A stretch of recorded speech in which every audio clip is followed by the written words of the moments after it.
I think the dark nights are perfect for sitting by the fireside telling stories. And I want to tell a story about a farmer who had 3 sons. He lived in a long, low, thatched cottage. And you know, he'd grown up and inherited the farm because he was the eldest son. But he didn't think it was fair that the eldest son always got the farm. So he thought he'd give his 3 sons an equal chance.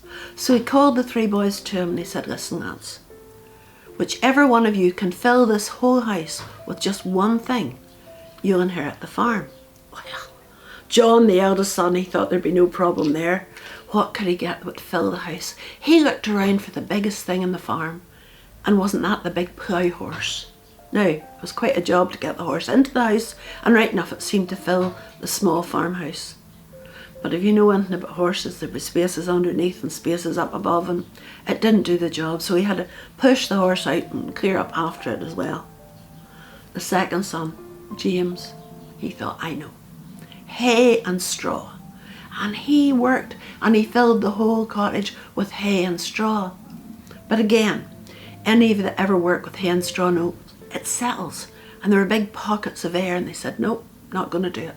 Father was taking none of it. Out it went. It came to the youngest son's turn. He was a ne'er-do-well. All he was interested in wasn't farming, but music. Sam, you called him.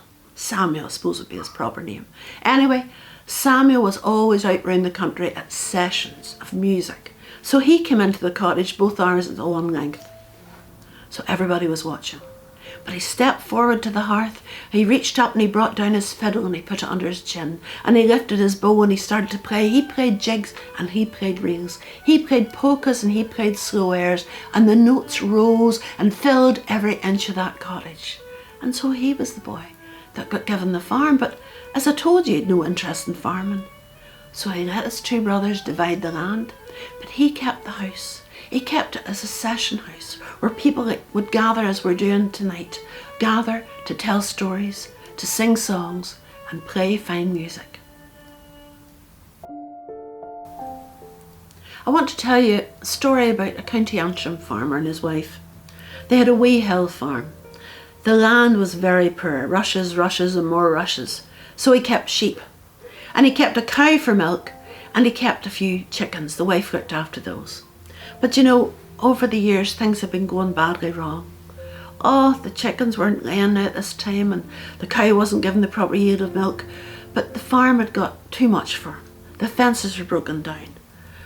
The whole place needed painting, and he wasn't at himself. That's what they used to say.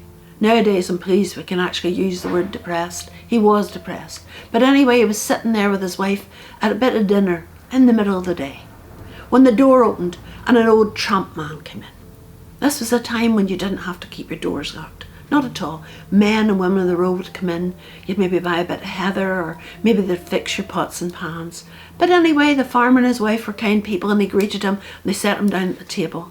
And they shared what little they had. Do you know what it was? Potatoes and buttermilk, or pritters as we called them. And over the course of the meal, the farmer and his wife talked about all the things that were going wrong, the cow, the chickens, the fences, and the old man listened. And he stood up to go and he said, maybe I can help you. And I looked at this old boy in his rags. How would he help? But as he got up to go, he put his hand in under his old ragged jacket and he brought up just what looked like a chunk of gold, and he said, that might help you. And they reached it to him. He turned and was gone. And the wife said, what are we going to do with this? Her husband said, bury it there by the hearth. And sure enough, under the tiles was the earthen floor, and they buried it. She said, will we get another cow? Not at all, he says, that cow's a great milker. What about getting you some more hens? She says, I think those hens will come back to themselves. I know, she says, we need new fence posts. He says, haven't I got the fence posts? I've even got the paint, I just never got round to it. Didn't feel like it. And they talked. And the lovely thing about a story is you can say, time passed. A whole year went by, and the tramp man turned up again. What a difference. Rooster crowing, new calf in the field, hens strutting over the midden. When he went in this time, meat and 2 veg. Well, they greeted him like a long lost friend, pulled up a chair and started telling him all about their good fortune. And the farmer says, you know, this is all down to you. The old man smiled and said, what did you spend the gold on? And a look passed between the husband and wife. They said, to tell you the truth, we didn't spend it at all. It's still buried there where we left it. All we needed was a wee bit of a lift. And that's what you gave us. And the old man smiled again. He said, do you mind if I take it on with me? Maybe the next place I go, someday there I'll be looking for a wee bit of a lift. And you know, these days, it's not somebody saying, oh, you can get this grant or that grant. Oh, you can get this benefit or that benefit. It's just somebody saying, come on, I'll call in to see you. I'll stay outside, I won't come into the house. Or somebody saying, here, come and I'll meet you for a wee cup of tea somewhere. So that's why I love that story. It's called A Wee Lift.